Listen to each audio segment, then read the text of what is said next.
Hello friends, welcome to our channel Hyderabadi brothers. ఇప్పుడే మేము iSmart Shankar double iSmart మూవీకి వెళ్ళొచ్చాము. సో ఫస్ట్ మూవీ ఎట్లా ఉందో చెప్పే ముందు ఏం బాగాలేవో డిస్కస్ చేద్దాం. బికాజ్ మూవీలో బాగాలేనివి చాలా ఎక్కువ ఉన్నాయి. మనకి ఫస్ట్ వచ్చి కామెడీ, అంతా ఫోర్స్డ్ కామెడీ. నాకు తెలిసి అది ట్రిమ్ చేసేస్తే బెటర్. ఏదో అలీగారితో భయంకరంగా ట్రై చేద్దాము కొత్తగా అని అనుకుంటారు, కానీ అస్సలు బాగాలేదు. ఒక్క దగ్గర కూడా నవ్వు రాదు. ఇంకా ఆ నవ్వు రాకపోవడంతో పాటు మళ్ళీ సెకండ్ హాఫ్లో వచ్చే ఈయన పాట ఏదైతే ఉందో అది ఇంకా ఇరిటేటింగ్ ఉంటుంది. సో మీరు బాగా మెంటల్లీ ప్రిపేర్డ్ వెళ్ళాలన్నమాట ఆ కామెడీ కోసం. అట్లాంటి సిచ్యువేషన్ క్రియేట్ చేశారు మూవీలో ఈ కామెడీతోని. సెకండ్ హాఫ్ దగ్గరకు వచ్చేసరికి మాత్రం చాలా డ్రాగ్ చేశారనిపిస్తుంది. మనకి సిమిలర్ టెంప్లెట్లో ఉంటుంది.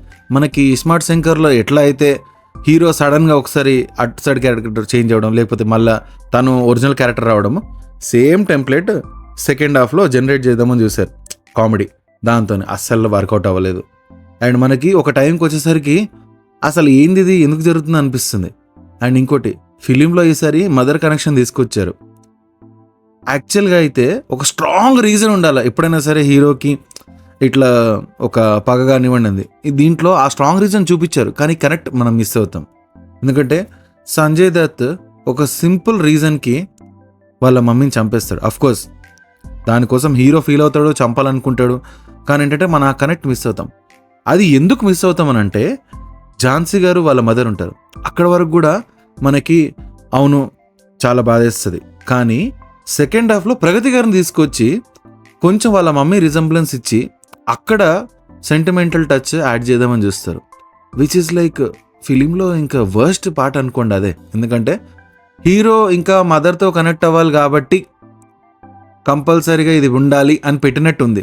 ఎందుకంటే మనం అసలు ఫీల్ అవ్వము. ప్రగతి గారి క్యారెక్టర్కి మనం అసలు ఫస్ట్ ఆఫ్ ఆల్ సింపథైజ్ చేయాలంటే ఒక స్ట్రాంగ్ రీజన్ ఉండాలి కదా.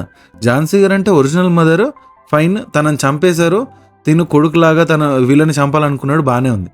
కానీ ప్రగతి గారిని తీసుకొచ్చి అన్నెసరీ లైక్ ఒక క్యారెక్టర్ని ఇంట్రడ్యూస్ చేసి దాని త్రూ ట్రిగర్ పాయింట్ పెట్టి రివెంజ్ తీసుకునే లాంటి స్టోరీ ఉంది. So which means like waste. మనం కనెక్ట్ అవ్వకపోతే మనం ఎప్పటికీ అది ఫీల్ అవ్వలేం కదా. అండ్ ఇంకోటి, ఫిలిం రన్ టైమ్ ఎక్కువ ఉంది. యాక్చువల్గా ట్రిమ్ చేసేసి 2 hours 10 minutes దాకా తీసుకొని రావచ్చు. అన్నెసరీగా మనకి కామెడీ సీన్స్ ఉండేసరికి దాని ప్రకారంగా ఏమవుతుంది, ఎక్స్టెండ్ అయిపోయి మనకి ఇంకా బోర్ కొట్టడం స్టార్ట్ అవుతుంది. సంజయ్ దత్ గారి క్యారెక్టర్ బాగా రాసుకున్నారు. సో ఇప్పుడు మనం పాజిటివ్స్ కొద్దాం. ఓకే, పాజిటివ్స్ అంటే ఇందులో సంజయ్ దత్ గారు అండ్ రామ్ 100% ఇచ్చేశాడు. ఇంకా సినిమాకి మనం యాక్చువల్గా ఫిలిం చూడాల్సింది రామ్ గారి కోసం. బికాజ్ పూరి గారు యాక్చువల్గా ఏమైందో ఆయనకు తెలియదు, చాలా ల్యాగ్ రైటింగ్ చేసుకొని ఆయన క్యారెక్టర్స్లో యూజువల్గా మనకి ప్రీవియస్ మూవీస్కి ఒక కనెక్ట్ ఉంటుంది. ఇప్పుడు సూర్యాబాయ్ మూవీ ఉంది ఫర్ ఎగ్జాంపుల్, మహేష్ బాబుది.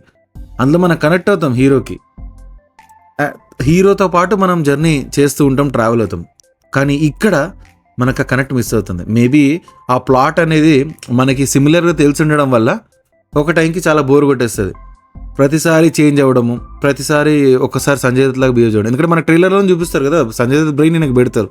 10 నిమిషాలు అట్లా, 10 నిమిషాలు ఇట్లా, 10 నిమిషాలు అట్లా, 10 నిమిషాలు ఇట్లా రొటీన్ టెంప్లెట్ వాడేసి మన మీద వేస్తారు.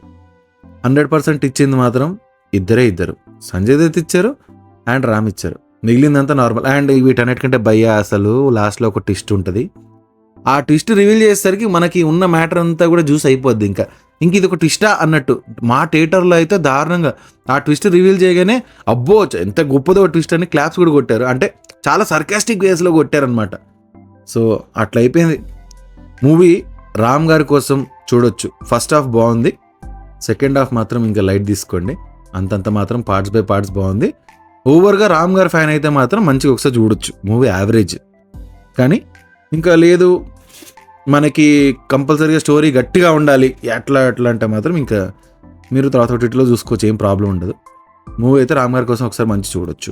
అది ఏంటి, మీరు యాక్షన్ లవర్ అయితే మిగిలినంతా నార్మలే, పాటలు పెద్దగా ఏం లేవు.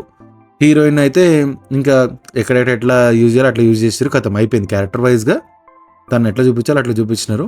అక్కడికి ఆమెది కూడా ఒక ట్విస్ట్ ఉంటుంది.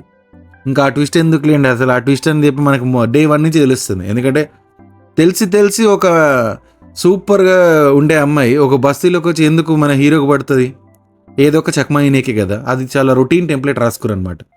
ఇప్పటి నుంచైనా కొంచెం డిఫరెంట్గా ఆలోచిస్తే బెటర్ అని నా ఫీలింగ్. సో అది. సో సినిమాకి నేనైతే రామ్ గారి పర్ఫార్మెన్స్ కోసం అని చెప్పేసి నేను 2.5 అలా ఇస్తాను. మిగిలిందంతా చాలా నార్మల్, ఏం లేదు అంతే.